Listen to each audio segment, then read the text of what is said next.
has been over 2 years since I last took a look at virtualization inside of TrueNAS Scale. Today, we're going to pop the hood and see what improvements have been made over the last couple years, and find out if you should consider using it for your next hypervisor.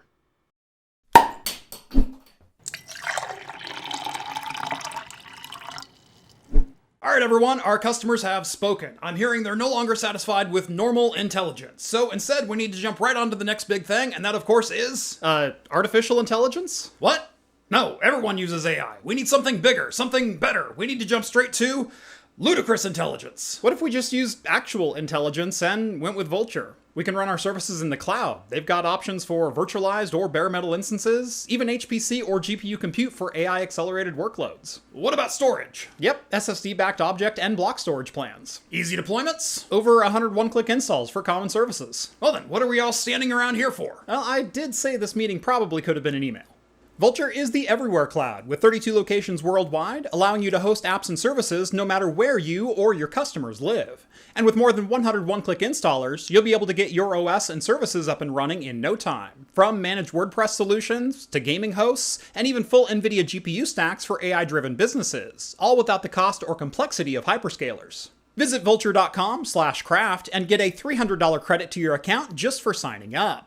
Again, that's vultr.com/craft, and a huge thanks to Vultr for sponsoring today's video. Welcome back to Craft Computing, everyone. As always, I'm Jeff. In the last video, I was attempting to build the world's fastest desktop NAS, and it was all going so well until it came time to actually make it do NAS things. I'll leave a link to that video in the description, but here is a very quick recap, and what I've done in the meantime to finally get this thing up and running. This is the 45 drives 45 homelab HL8, and in the last video I built it out using a Minis Forum BD790i motherboard, which is rocking a Ryzen 9 7945HX 16-core CPU, along with 64GB of DDR5 memory.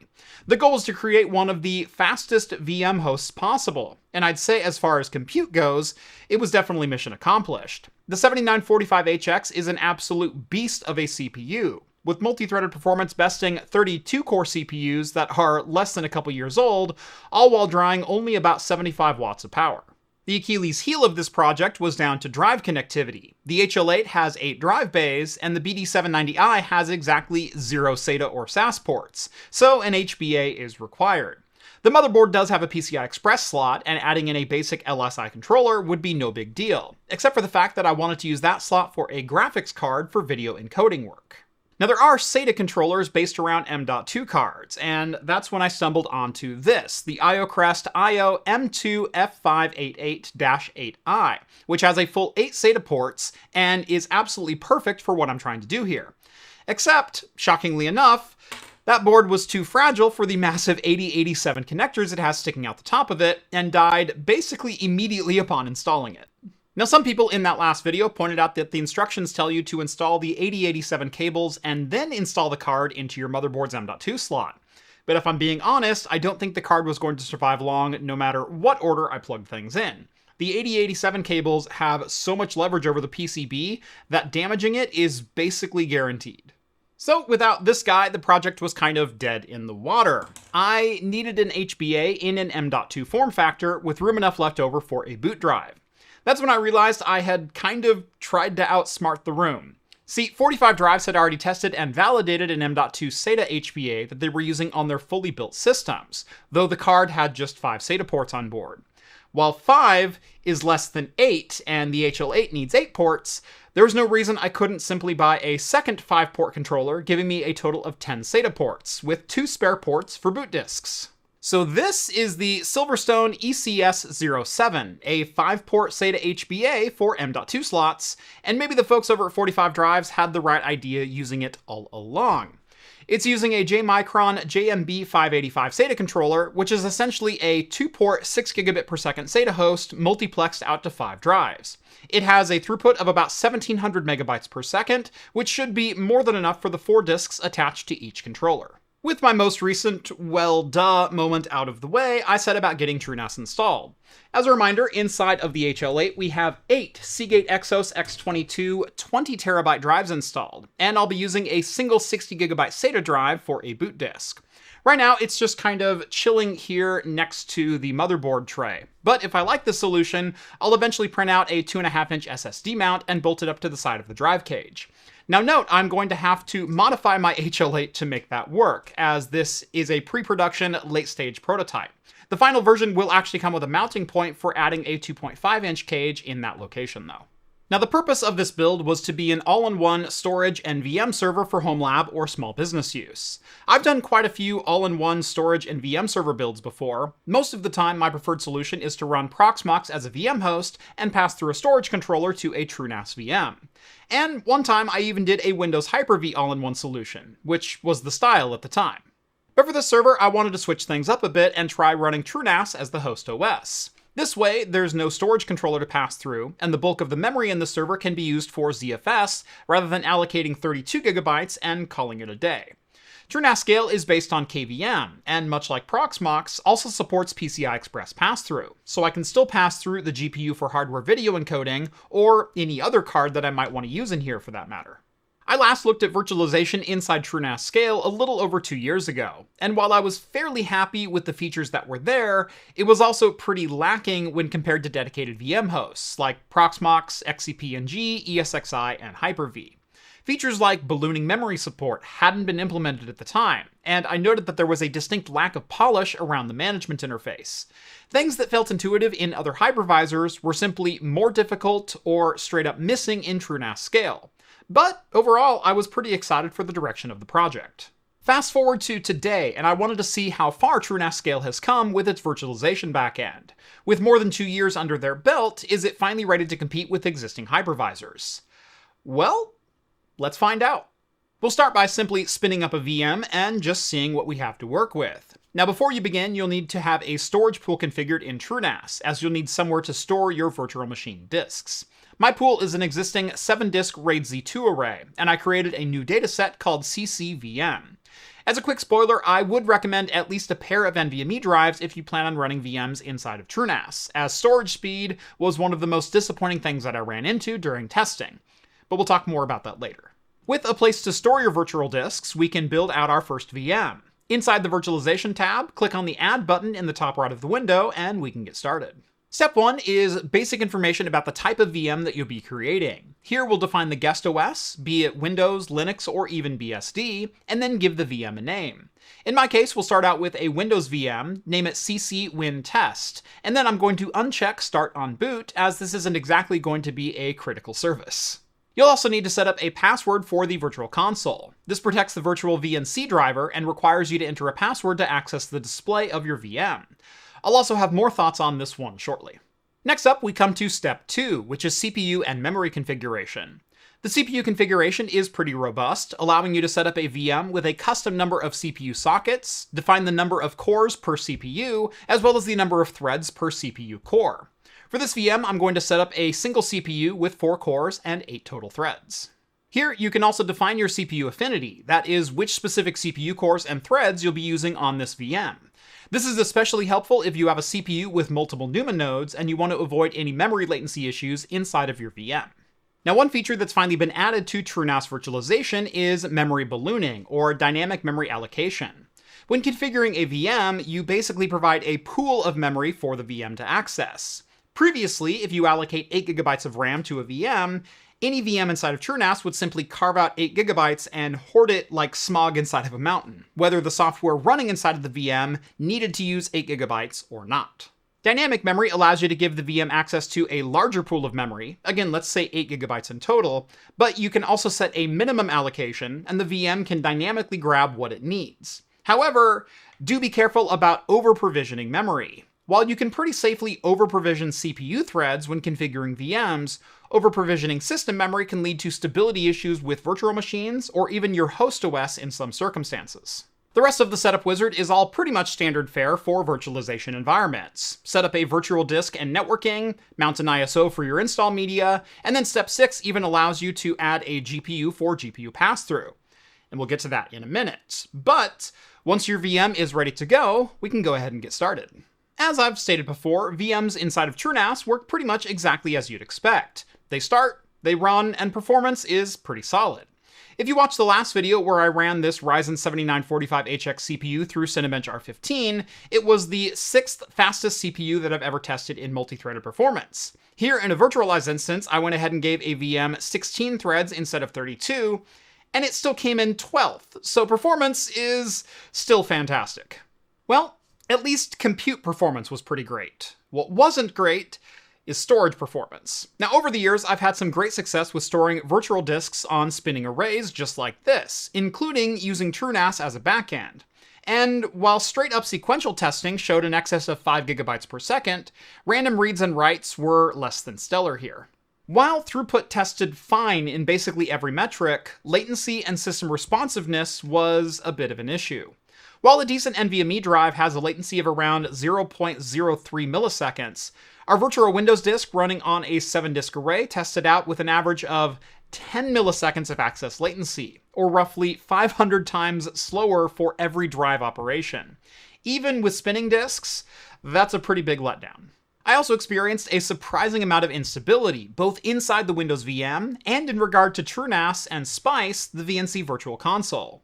First up, the Virtual Console window liked to randomly stop responding to mouse and keyboard inputs. If the console was no longer the active window, let's say because I clicked on another window, I had what I felt was about a 20% chance of Spice recognizing the mouse and keyboard when I went back to it.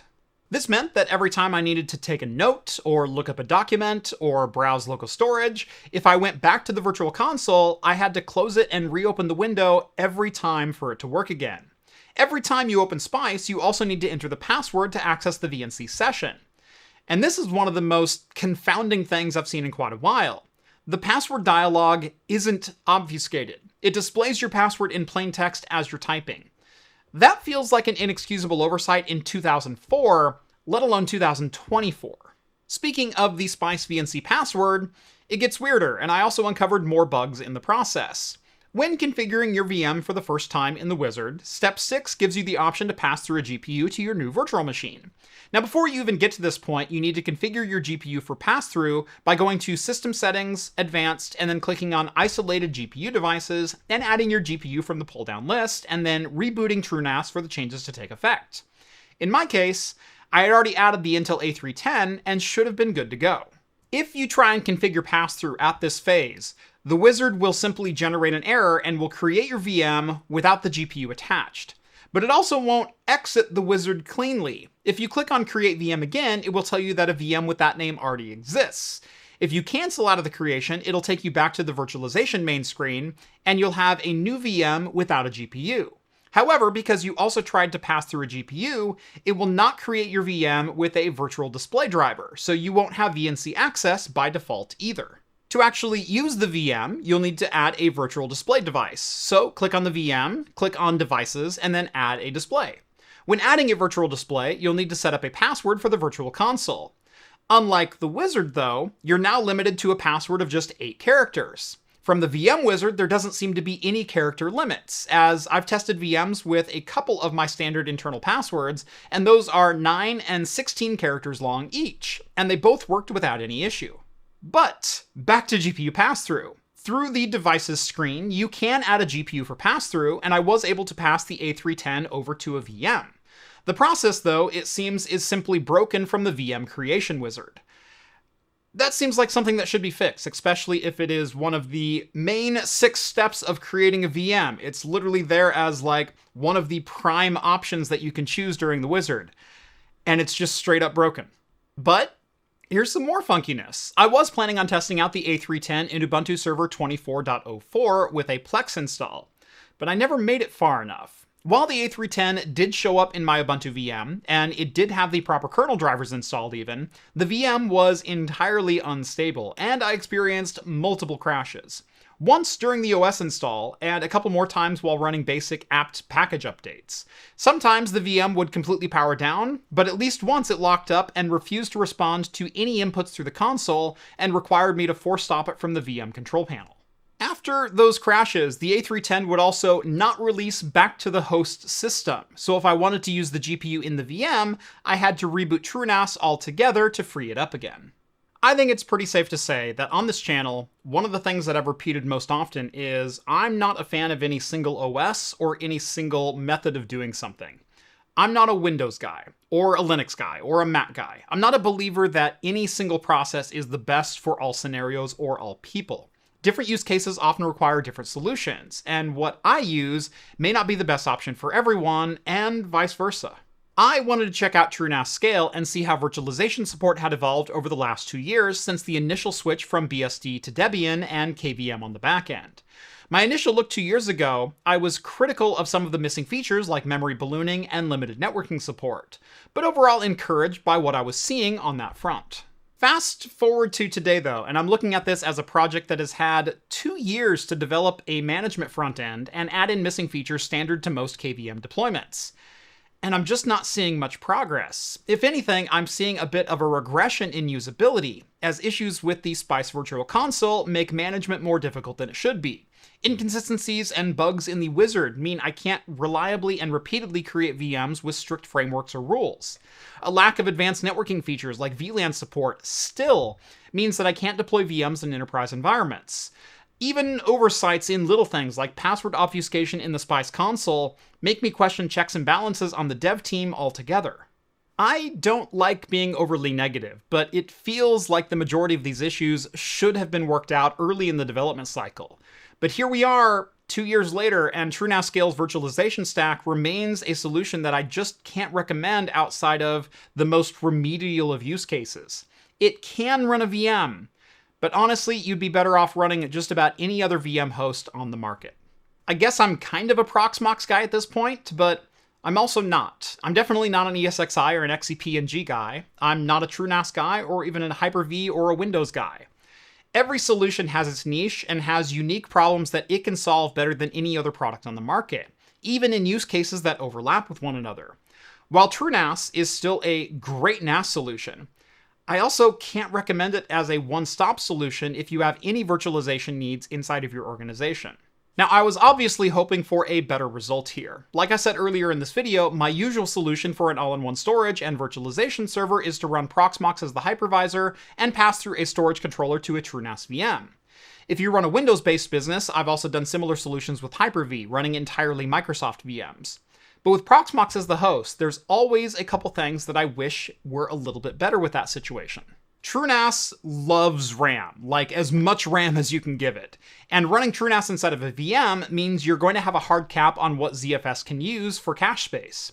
Requiring PCI Express pass-through for drive controllers limits the hardware options and configurations that you can run. If your needs are mostly based around storage, then compute and services, running TrueNAS as the primary OS might make a lot of sense for some people. But as it stands today, if you have any virtualization needs whatsoever, I still recommend Proxmox as your primary OS and virtualizing TrueNAS inside of that. At the end of the day, if you can't properly manage your hypervisor, and if your hypervisor itself isn't 100% stable, it's probably not going to be the best solution for you moving forward. I want to know if anyone out there has ran TrueNAS as a hypervisor solution in the past, and if you run into similar bugs, especially with TrueNAS Scale. Let me know down in the comments below. On your way down there, make sure to drop this video a like and subscribe to Craft Computing if you haven't done so already. Follow me on the social medias at Craft Computing for daily shenanigans like this. And if you like the content you see on this channel and want to help support me in what I do, head on over to craftcomputing.store, grab one of our fantastic wood-handled bottle openers. These things are amazing and only $8. But that's going to do it for me in this one. Thank you all so much for watching, and as always, I will see you in the next video. Cheers, everyone.